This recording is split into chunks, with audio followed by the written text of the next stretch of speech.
জাতীয় অর্থোপেডিক হাসপাতাল ও পুনর্বাসন প্রতিষ্ঠানে চিকিৎসা নিতে আসা জুলাই আন্দোলনের আহত সবাইকে দেখতে না যাওয়ার অভিযোগে স্বাস্থ্য ও পরিবার কল্যাণ মন্ত্রণালয়ের উপদেষ্টা নূরজাহান বেগমের গাড়ি আটকে দিয়েছেন আহতরা।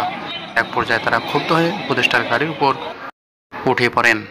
বুধবার 13 নভেম্বর 2024 দুপুর 1:15টার দিকে নিটোরের জরুরি বিভাগের সামনে এই ঘটনা ঘটে। ঘটনাস্থলে দেখা যায় বেলা 11:30 থেকে বাংলাদেশের নিযুক্ত ব্রিটিশ হাই কমিশনার সারা কুক এবং স্বাস্থ্য ও পরিবার কল্যাণ মন্ত্রণালয়ের উপদেষ্টা